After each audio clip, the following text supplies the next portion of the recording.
Party के कार्यकारी अध्यक्ष श्री वीरेंद्र सचदेवा जी मौजूद हैं। अब मैं सीधा निवेदन करता हूं श्री गौरव भाटिया जी से कि आप सबको संबोधित करें। गौरव भाटिया जी।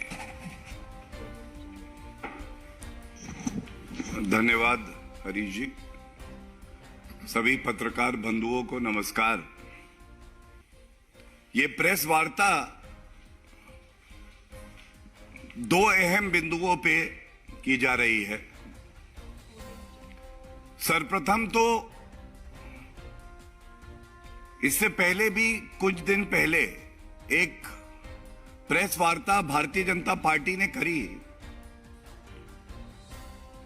और हमने बिल्कुल स्पष्ट बताया किस तरह से भारत की वीर सेना पर भारतीय जनता पार्टी के कार्यकर्ताओं को और प्रत्येक भारतीय को गर्व है। वो हमारा आत्मसम्मान है, हमारी पहचान है।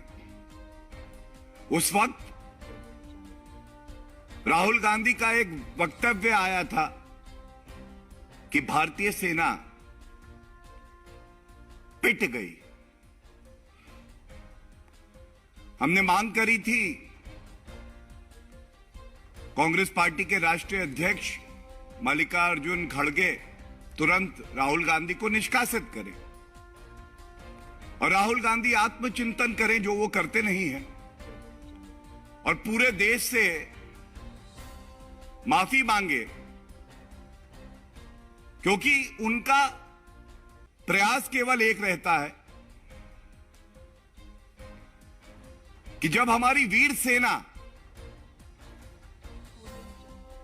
अपना शौर्य दिखाती है और भारत का हर नागरिक गौरवान्वित होता है, उस वक्त एक कुंठित प्रयास राहुल गांधी द्वारा किया जाता है कि कैसे सेना का मनोबल तोड़े। तोड़ नहीं पाते हैं क्योंकि सेना का मनोबल हिमालय से भी ऊंचा है। उनके पीछे एक मजबूत राजनीतिक नेतृत्व है श्री नरेंद्र मोदी जी का। 135 करोड़ भारतीयों की ताकत वीर सेना के पीछे। लेकिन दुख की बात एक और है। दुख की बात यह है कि लोकतंत्र का मंदिर संसद और संसद के पटल पर जब एक ऑनगोइंग सिचुएशन पर देश के रक्षा मंत्री वक्तव्य दे देते हैं, उसके बाद किस तरह से संसद की कार्रवाई को बाधित किया जाता है, क्योंकि मकसद चर्चा नहीं है। हमें यह समझना होगा कांग्रेस पार्टी का मकसद है हो हल्ला होना। जो मुश्किल सवाल जिसके उत्तर ना खड़गे जी के पास है, ना सोनिया गांधी जी के पास है, ना राहुल गांधी के पास है, पार्टी टू पार्टी करार चीन की कम्युनिस्ट पार्टी से क्यों किया? प्रश्न एक। दो, वो सार्वजनिक क्यों नहीं हुआ? क्या कांग्रेस पार्टी इतना गिर गई है, क्या जमीर मर गया है कि आप 1,35,00,000 रुपए रिश्वत ले लेते हैं उस देश की पार्टी से जिसको कांग्रेस शासन में करीब करीब 43,000 वर्ग किलोमीटर की भूमि भारत की आपने दे दी। और जब चाहे डोकलाम हो, चाहे गलवान हो, चाहे तवांग हो, एक बदलाव आया है नीति में। श्री नरेंद्र मोदी जी के नेतृत्व में सेना को खुली छूट दी गई है। जो हमारी इंफ्रास्ट्रक्चर है बॉर्डर पर, उसको बेहतर बनाया गया। और इसी वजह से हमने देखा कैसे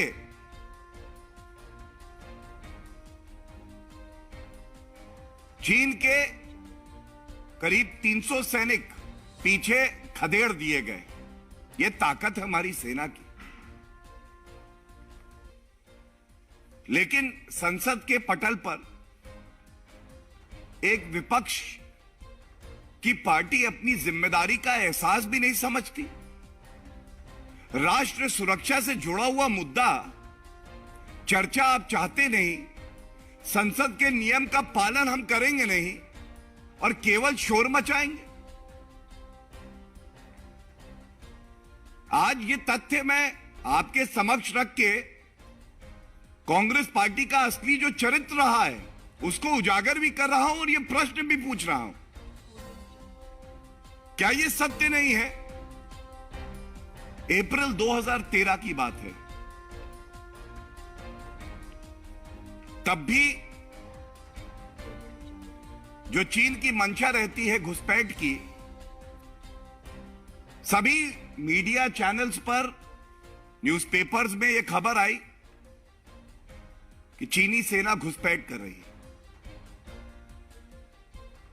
हम विपक्ष में थे। एक जिम्मेदार पार्टी होने के नाते जो हमारी भूमिका होनी चाहिए वो हमने निभाई।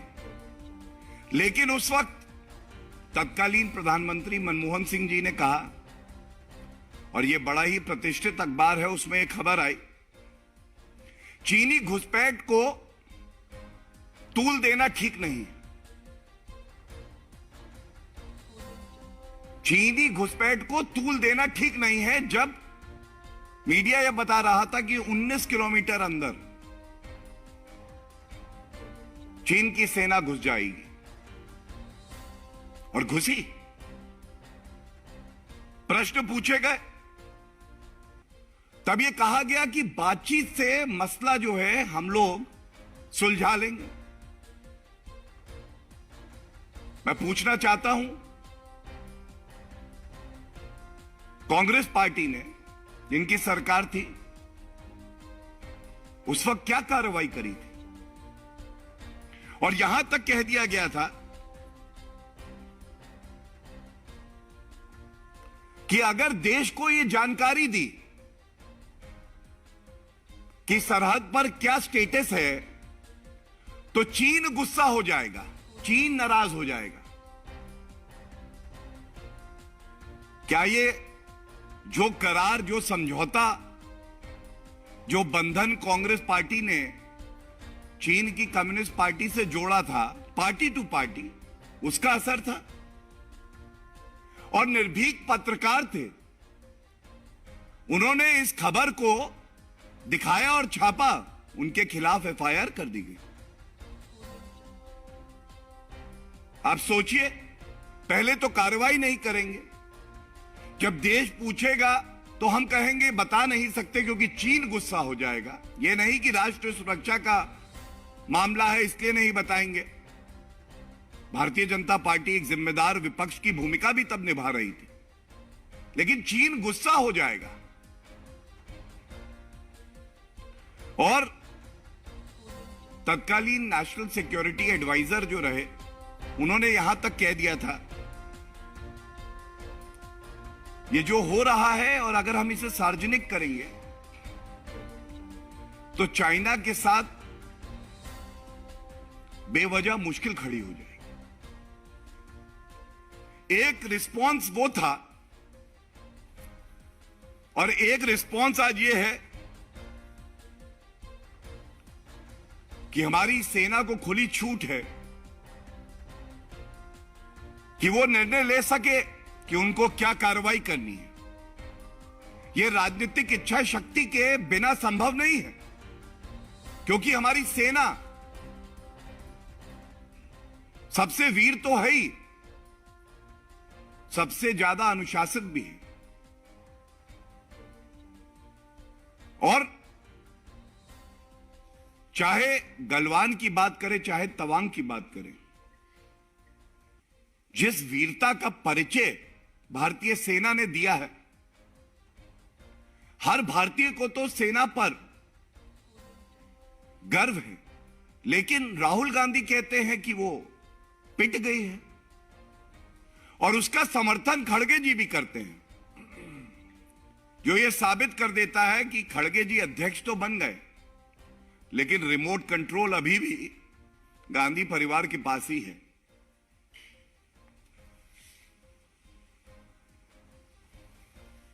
इसी के साथ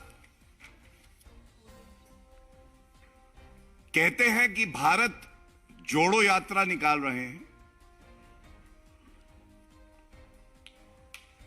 मैं इतना ही कहूंगा, भारतीय जनता पार्टी और हर नागरिक का यह मत है, जो जुड़ा है, जो अखंड है, उसको आप कैसे जोड़ेंगे? हां, यह बात अलग है कि कांग्रेस पार्टी जरूर टूट रही है, और हम सबने देखा है किस तरह से जिसने जिसने नफरत फैलाई है, भारत विरोधी गतिविधियों में लिप्त रहा है, वो भारत तोड़ो यात्रा का हिस्सा अलग अलग चरण में जरूर रहा है।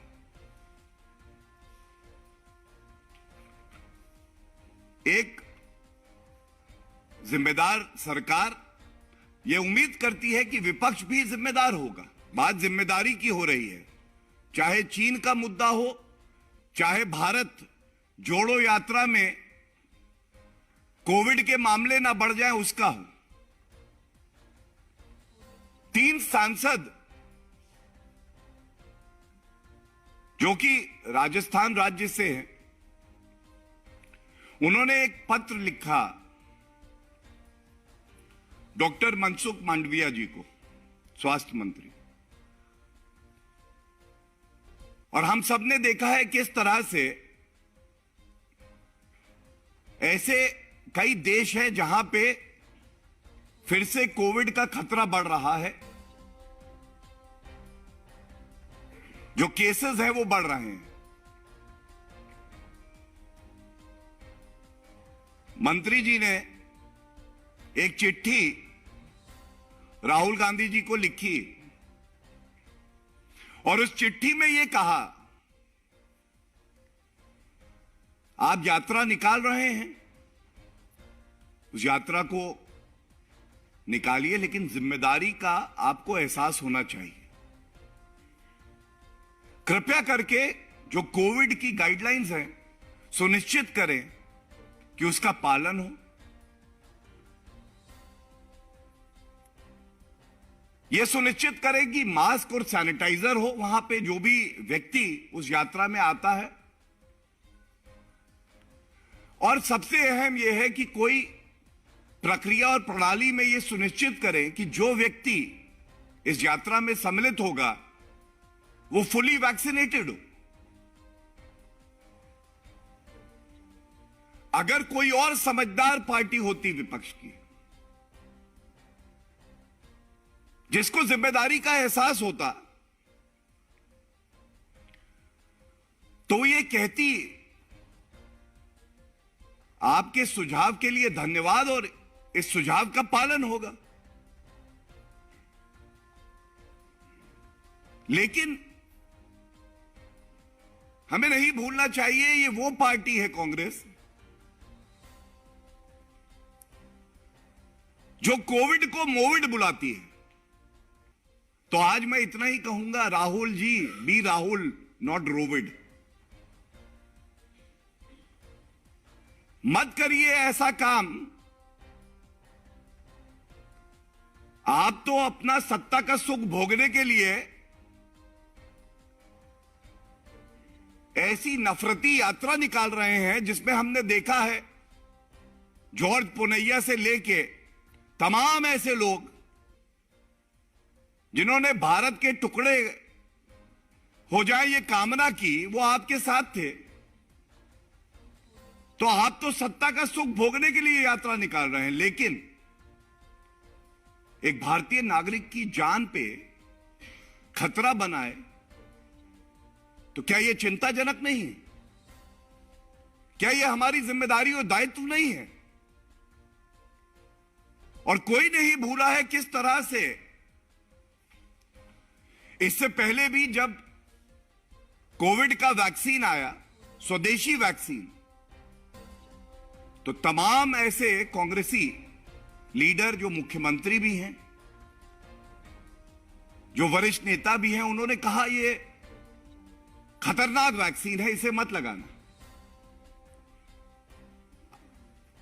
आज 220 करोड़ सुरक्षा कवच श्री नरेंद्र मोदी जी ने, सरकार ने,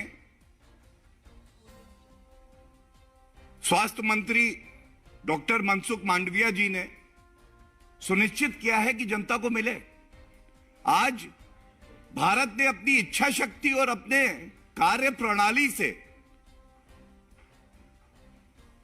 इस वायरस को भारत में नियंत्रित किया है। और जो कार्य आप कर रहे हैं ये चिंताजनक है। और चाहे वो पहला मुद्दा जो हमने उठाया चीन का, और चाहे वो अब इस बात जो कोविड के फैलने का खतरा है,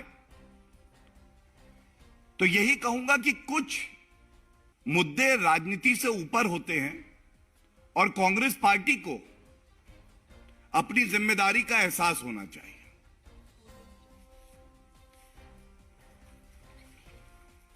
इसके बाद जो एक और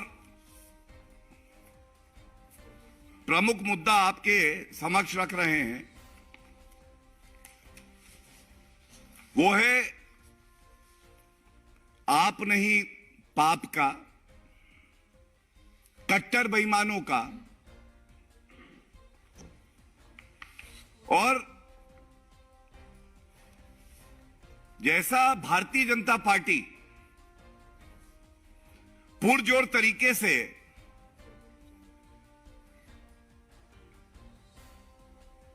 जो आबकारी घोटाला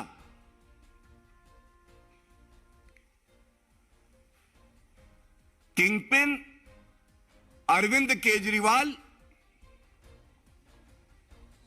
उनके कट्टर बेईमान मंत्री एक्यूज नंबर 1 मनीष सिसोदिया ने किया था, प्रोसिक्यूशन कंप्लेंट ईडी द्वारा न्यायालय में दी गई है और क्या अभी तक विवेचना हुई है, किस तरह से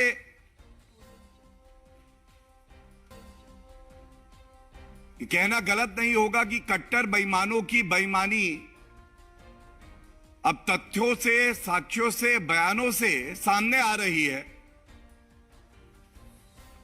वो आपके समक्ष मैं रख रहा हूं। और प्रयास ये रहेगा कि आपको ऐसे तथ्य दें कि अगर अरविंद केजरीवाल कहीं पे मिल जाए तो उनसे ये सवाल जरूर पूछ लीजिएगा। वैसे तो वो किसी भी जनता के प्रश्न का उत्तर नहीं देते हैं, न्यूयॉर्क टाइम्स की बात करते हैं, विदेश की बात करते हैं, वहां की नदी साफ है मैं कर दूंगा, लेकिन ये जो सवाल है ये अति महत्वपूर्ण है। हम सबको ये पता है कि ईडी द्वारा जो बातें कही गई हैं वो स्पष्ट कर देती हैं। पहला और सबसे महत्वपूर्ण,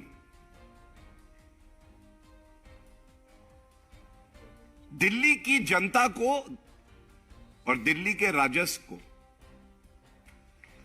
2873 करोड़ रुपए का नुकसान इस आबकारी घोटाले में हुआ। ये इतना चिंताजनक है, ये 2873 करोड़ रुपए जिसको जनता के हित के लिए इस्तेमाल करना था, ये अपनी तिजोरी भरने के लिए किकबैक्स ले रहे थे। और ये बात समय समय पर हमने उजागर करी, लेकिन आज तक जो सवाल हमने पूछे, आपकी आबकारी नीति अच्छी थी तो वापस क्यों ली? 144 करोड़ रुपए जो राजस्व में आना था वो आपने प्राइवेट ठेकेदार का माफ क्यों किया? आपने जो एविडेंस था, जो साक्ष्य था, उसको नष्ट किया। मोबाइल फोन 1.5 करोड़ के लगभग आपने बदले और नष्ट किए कि कोई प्रमाण और साक्ष्य ना रह जाए। लेकिन आज जो बड़ी बात आई है, पहला नंबर 1, कोई भी आबकारी नीति हो, और इस आबकारी नीति से पहले एक स्पेशल कमिटी बनी थी जिसने रिकमेंडेशंस दी।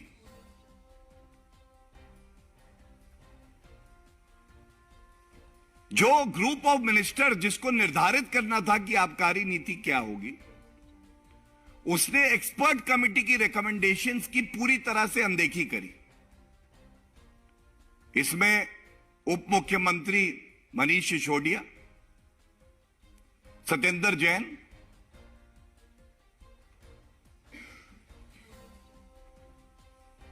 आज ईडी द्वारा जो साक्ष्य न्यायालय में रखे गए हैं उसमें एक बात स्पष्ट हो गई है, कार्टेलाइजेशन नहीं होना चाहिए।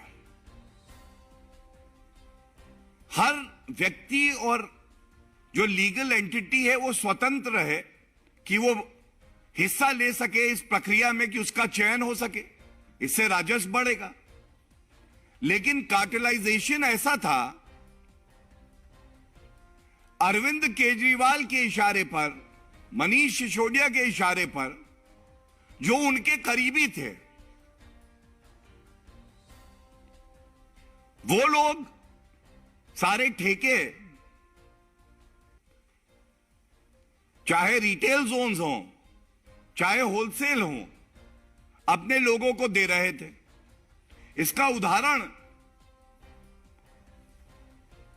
इस कंप्लेंट में दिया हुआ है, जिसमें समीर महेंद्रू नामक व्यक्ति 32 में से 9 रिटेल जोन्स जो हैं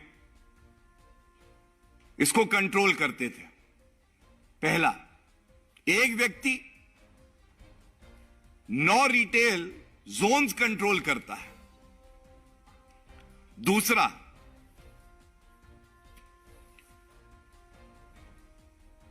सबसे ज्यादा चिंताजनक यह है, एक पॉलिसी की सैंक्टिटी इस बात में है, पवित्रता इस बात में है कि पब्लिक होने से पहले वो किसी भी इंटरेस्टेड पार्टी के हाथ में ना हो, जिससे कि एक लेवल प्लेइंग फील्ड हो और हर कोई अपने हिसाब से इस प्रक्रिया में पारदर्शिता से हिस्सा ले सके। अब एक व्यक्ति है मनोज राय और समीर महेंद्रू, ये मैं प्रमाण लेके आया हूं। इसमें यह लिखा है और मैं पढ़ देता हूं, the screenshots of WhatsApp chats dated 31st of May 2021 of Shri Manoj Rai showing that he has received a policy from 5 sources are being reproduced hereunder। और ये सारे जो है पॉलिसी की कॉपी 31 मई 2021 को policy was made public on 5th of July 2021। Prior in time, an interested party has all the details of the policy,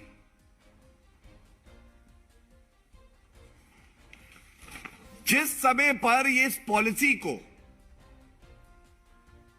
public किया गया, उससे पहले जो महाठग के चुनिंदा ठग थे, उनके पास ये पॉलिसी पहुंच चुकी है। क्या ये एक गंभीर मसला नहीं है?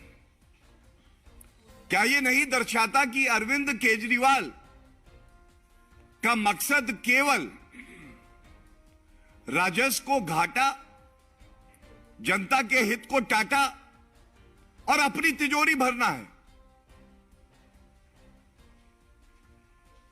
एक और बड़ा महत्वपूर्ण तथ्य सामने आया है, वो भी आपके समक्ष पे रख दूं। ये कार्टेलाइजेशन को रोकने के लिए था। अब इस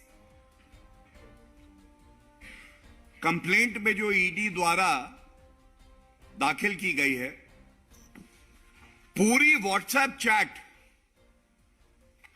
किस तरह से समीर महेंद्रू और मनोज राय, जिनका नाम मैंने अभी लिया, आपस में बातचीत कर रहे हैं।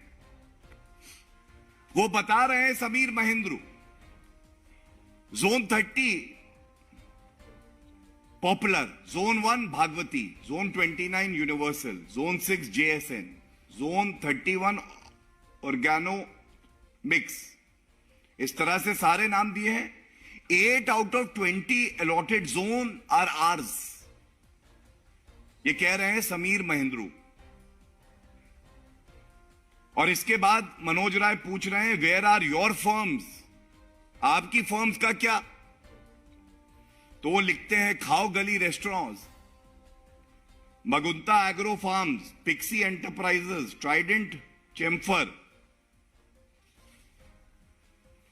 फिर वो कहते हैं, sir got zone 3 at 237.5, congratulations.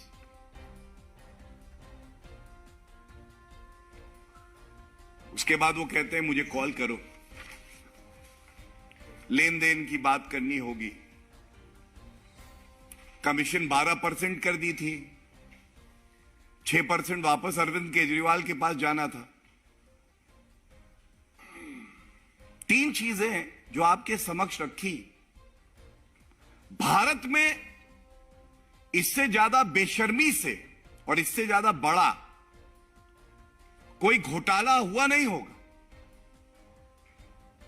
आप पहले ही अपनी पॉलिसी को सार्वजनिक कर देते हैं, अपने ही लोगों को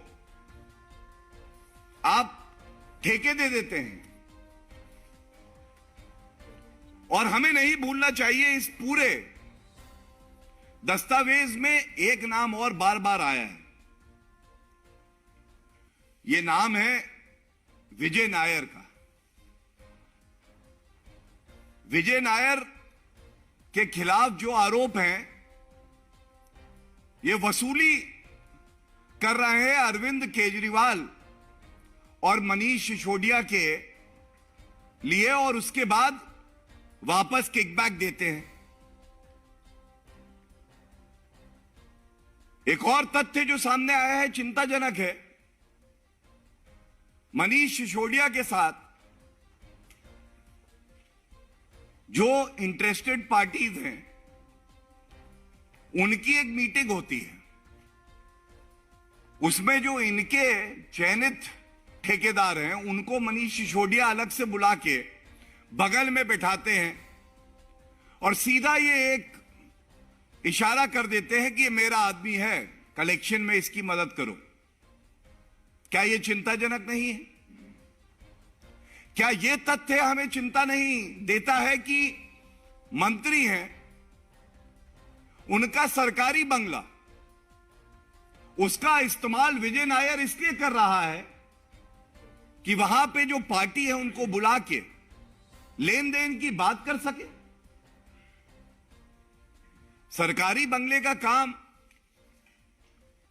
घूस लेने के लिए, रिश्वत तय करने के लिए, वसूली के लिए ये बहुत चिंताजनक है। और एक और तथ्य आपके समक्ष रख दूंगा। इस सब में एक south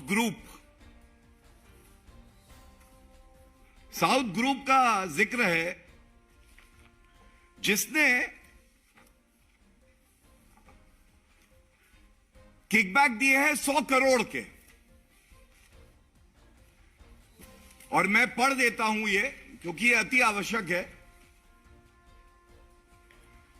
That Shri Samir Mahendru, in collusion with others, formed a cartel of retail wholesaler manufacturer with Pernod Ricard, Shri Binoy Babu, Shri Vijay Nair, representative of Aam Aadmi Party, PAP Party, Shri Arun Pillai, इस पे ध्यान दीजिएगा, miss के कविता, MLC of Telangana, Shri Raghav Magunta, और इसके बाद वाला जो पैराग्राफ है मैं शब्दशाह आपके समक्ष रख रहा हूं। The south group has given kickbacks of ₹100 crore approximately to Shri Vijay Nair in exchange of favours and undue benefits to them in the liquor business in Delhi.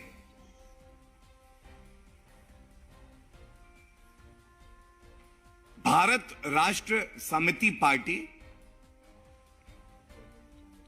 मुख्यमंत्री की बेटी मिस के कविता तेलंगाना से MLC,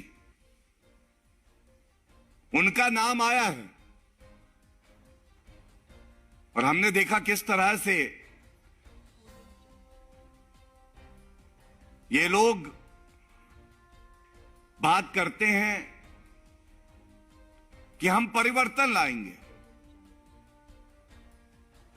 दिल्ली में पापी आप, और ये भारत राष्ट्र समिति नाम में भारत लगाया हुआ है,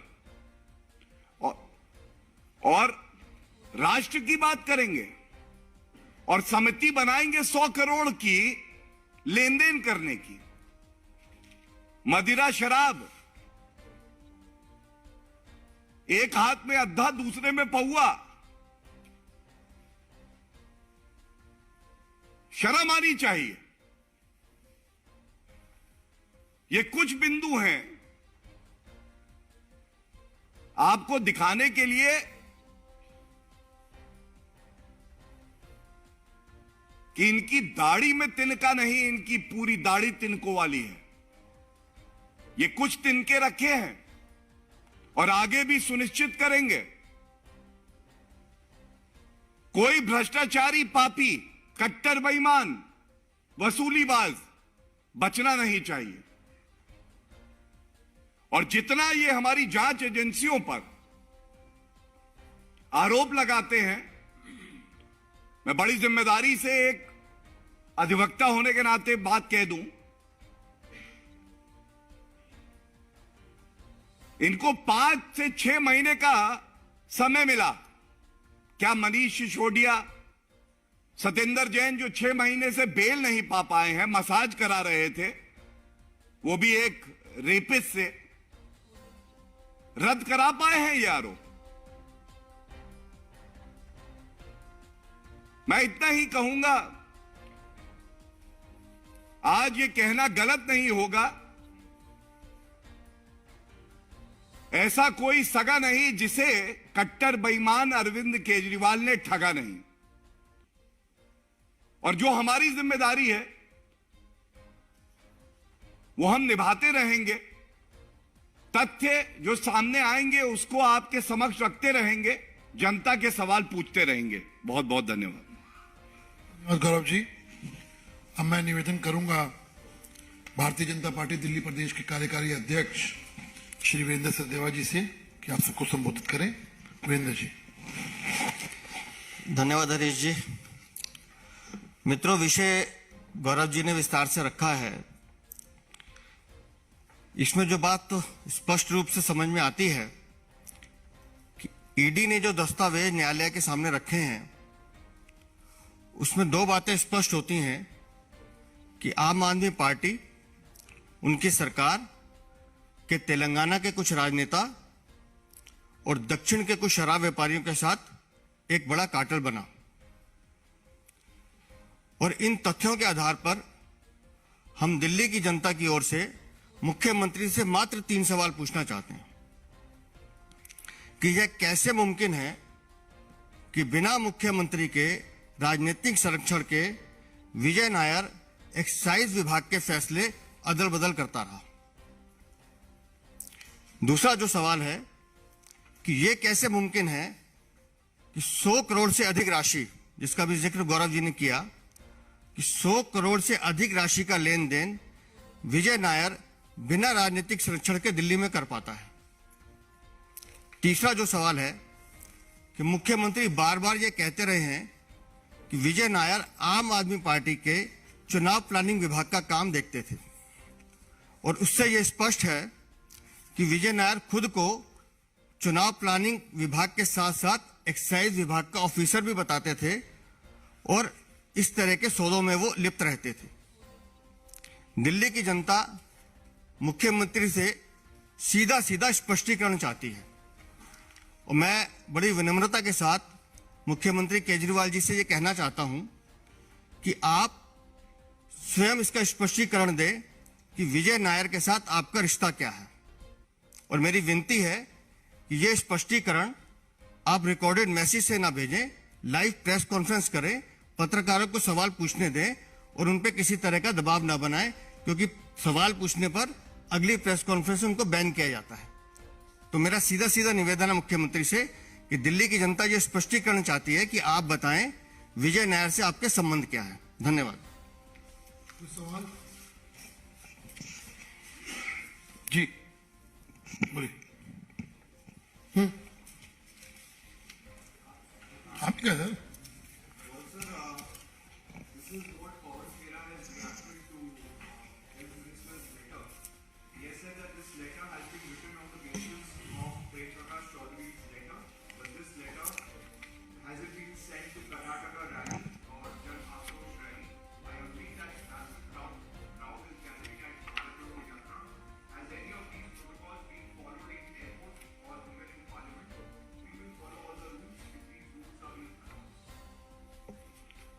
First of all, when through this platform, we've raised a very important question to the Congress president. Even though he is controlled by the remote control by the Gandhi Parivar, it is the duty of the Congress party to first apologize for politicizing the issue pertaining to the letter written by the Honorable Health Minister, when all that he is doing is ensuring that COVID protocols are followed. The citizens who are participating in the Bharat Jodo Yatra and their lives are protected by providing them with masks and sanitizers, and to ensure that they are fully vaccinated. So, to politicize such an issue shows that the Congress party has no love lost for the people of the country.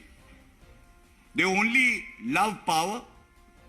They only lust for being in power to exploit to their advantage. And very categorically, I must also say that even when India, together as a nation, was fighting against COVID, there was no discrimination in implementing the guidelines in relation to BJP ruled states and non-BJP ruled states. The health minister is concerned for every citizen, and they have in their name Bharat Jodo Yatra, but they cannot understand this spirit which unifies India to ensure that COVID is not spreading in our country, and it does not take away even one precious life. Thank you. एक एक करके जी Madhya Pradesh Congress committee के नेता हैं के मिश्रा, उन्होंने कहा कि जिस समय कोविड को लेकर आप लोगों को प्रोटोकॉल सही से अपनाने चाहिए थे, उस समय आप लोग मध्य प्रदेश में कांग्रेस की सरकार गिराने में व्यस्त थे। और साथ ही उन्होंने निशाना साधा है कि प्रवासी भारतीय सम्मेलन भी हो रहा है, उसको लेकर क्या अभी तक कोई लेटर लिखा गया है, और अगर नहीं लिखा गया है तो कब लिखेंगे? देखिए, ऐसा है कि जब सवाल कांग्रेस के राष्ट्रीय अध्यक्ष से पूछ लिए गए, जब राहुल गांधी कोविड को मोविड बुला देते हैं, जब कमलनाथ कहते हैं कि भारत महान नहीं बदनाम है, तो कांग्रेस पार्टी को पहले अपना रवैया बदलना चाहिए, सोच बदलनी चाहिए, और इस विषय पर राजनीति ना करते हुए पूरे देश को एकजुट हो जाना चाहिए। धन्यवाद।